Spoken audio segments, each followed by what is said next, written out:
Selamat sore Memega Simbolon dan teman-teman sekalian. Perkenalkan, nama saya Caritas dari kelas 11-3 dan hari ini saya akan mempresentasikan atau menjelaskan mengenai apa itu hujan asam.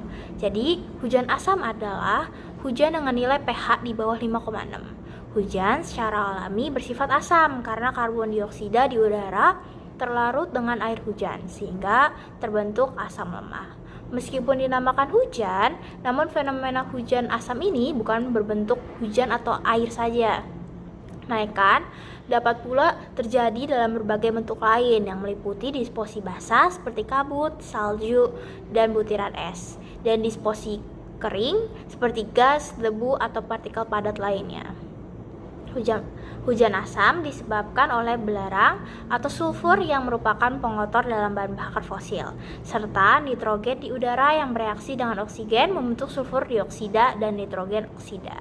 Zat-zat ini berdifusi ke atmosfer dan bereaksi dengan air untuk membentuk asam sulfat dan asam nitrat yang mudah larut sehingga jatuh bersama hujan. Nah, apa sih penyebab dari hujan asam ini? Hujan asam memiliki dua penyebab, yaitu aktivitas alam dan aktivitas manusia.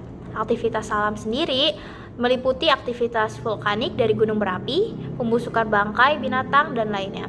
Sedangkan aktivitas manusia ada asap pabrik, asap kendaraan bermotor, pembangkit listrik, tenaga batubara, peleburan logam, dan pembakaran minyak bumi, serta yang lainnya.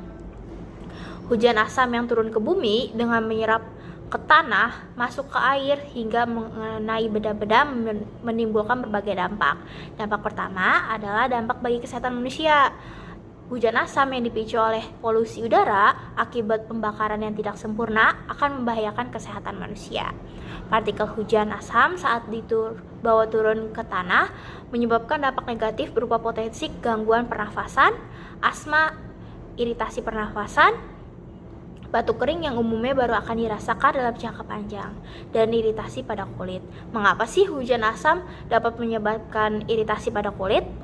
Nah, hujan asam ini memiliki kandungan senyawa asam seperti asam sulfat dan asam nitrat yang terbentuk dari polusi udara. Ketika hujan asam jatuh ke kulit, asam ini akan dapat mengubah pH kulit menjadi lebih asam. Kulit manusia memiliki lapisan pelindung yang menjaga kelembapan dan keseimbangan pH. Namun, paparan terhadap hujan asam dapat merusak lapisan pelindung ini, menyebabkan kulit menjadi kering, iritasi, dan bahkan terbakar ringan. Selain itu, hujan asam dapat menembus pori-pori kulit, menyebabkan reaksi kimia yang meningkatkan sensitivitas kulit dan meningkatkan risiko infeksi atau peradangan. Dampak negatif sangat rentan menyerang pada orang-orang lansia, anak-anak, dan penderita gangguan paru-paru dan jantung. Lalu yang kedua adalah dampak bagi lingkungan. Hujan asam dapat merugikan sistem perairan dan area hutan.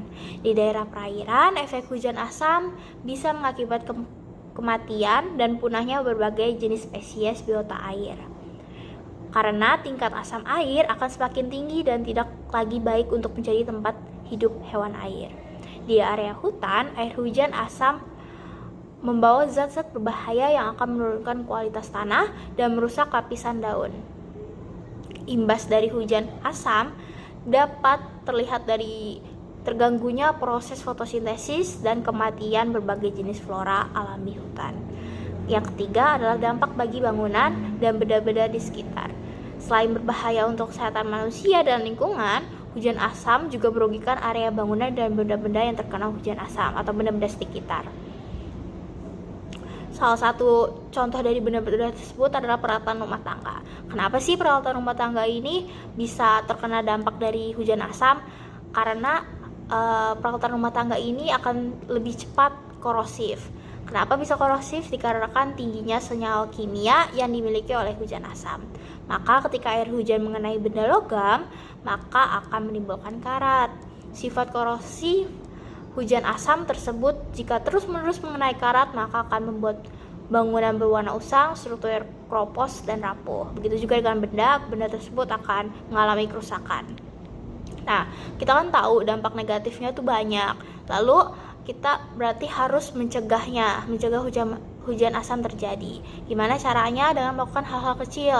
Yang pertama adalah mengurangi penggunaan bahan bakar fosil seperti batu bara, minyak bumi atau bensin. Yang kedua, menggunakan sumber energi terbarukan seperti pemanfaatan energi surya hingga tenaga angin. Yang ketiga, pemakaian kendaraan dengan bahan bakar yang ramah lingkungan. Yang keempat, membatasi penggunaan listrik. Yang kelima, membuka ruang hijau yang lebih banyak atau menanam pohon yang lebih banyak. Berikut adalah penjelasan singkat saya mengenai hujan asam. Semoga dapat dimengerti. Atas perhatian Mega Simbolon dan teman-teman sekalian, saya ucapkan terima kasih.